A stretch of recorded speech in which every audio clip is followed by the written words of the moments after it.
What's going on, Minties? This is the Uncanny Omar here from Near Mint Condition, and join me as I do an advanced look at X-Force Volume 2, Venom Unleashed Volume 1, and Age of X-Man, Prisoner X. So please stay tuned. I'm going to try not to talk too much about these, to do a quick overview of each of these books. Before I get started, I want to say a quick thank you to David Gabriel and the fine folks at Marvel for sending me advanced copies. So we're going to kick it off with X-Force Volume 2. Now, we've had a previous release of this. This is Volume 1, and this takes place directly right after this book right here. Now, both books retail for $15.99. This book collects issues 6 through 10 and Volume 1 issues 1 through 5.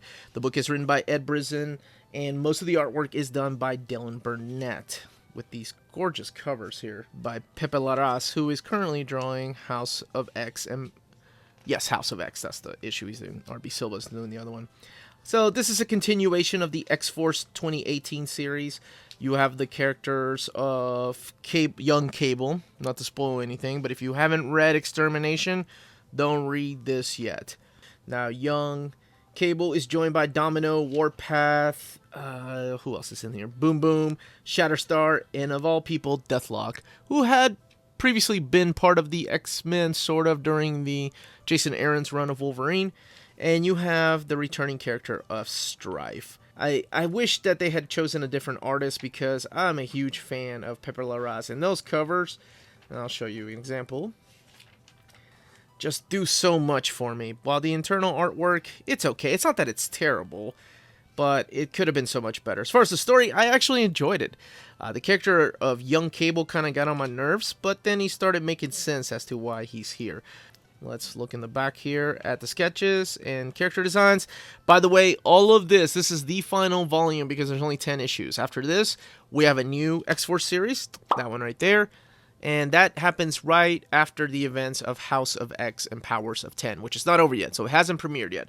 This, I guess, would be Volume 5 of X-Force. So we have a Volume 6 coming out. Good God, we've had it that many times. Now, this is an interesting book. This is Venom Unleashed. Retails for $17.99. It collects books that I don't think are going to be in the Venom series. So here we go. Let's look at the table of contents.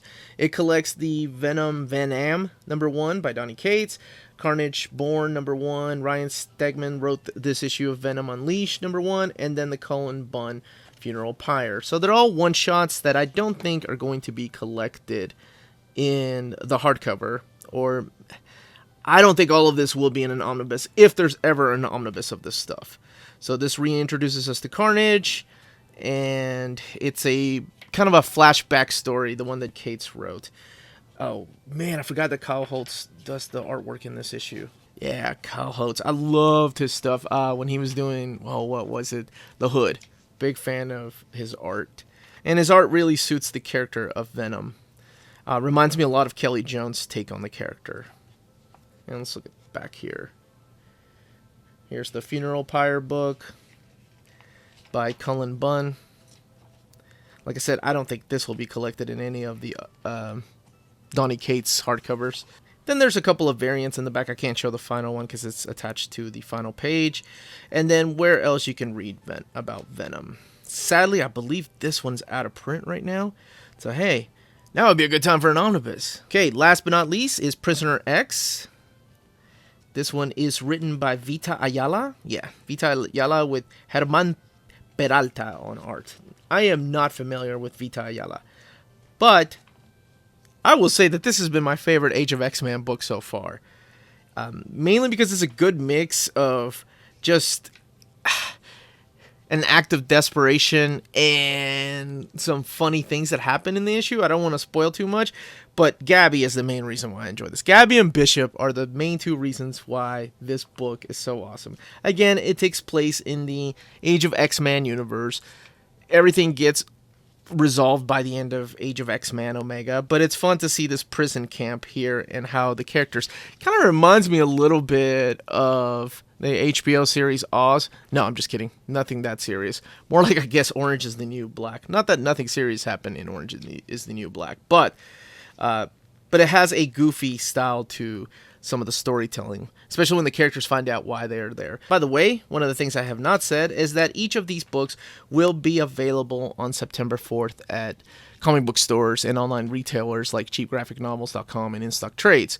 And then later on, I think 3 or 4 weeks later, like places like Amazon and Barnes & Noble. And here is one of the variant covers. There's a couple more, but they're attached to the back of one of the other covers, so I can't really show much of that. Here's some of the other ones. I really want to check out this book right here, The Age of X-Man, Apocalypse and the Extracts. It looks goofy, I don't know why, and then here's the other ones, and it all begins with this book right here, The Age of X-Man, The Marvelous X-Man. All right, I did it. I was able to showcase 3 books and try to make it under 10 minutes, so hey, yay me. Thank you very much for joining me. Don't forget to hit that like, subscribe button if you haven't yet, and then the notifications button. Again, this was The Uncanny Omar. Thank you for watching, and remember, if it's classy and cool, it must be near mint. Sorry, I like to talk a lot.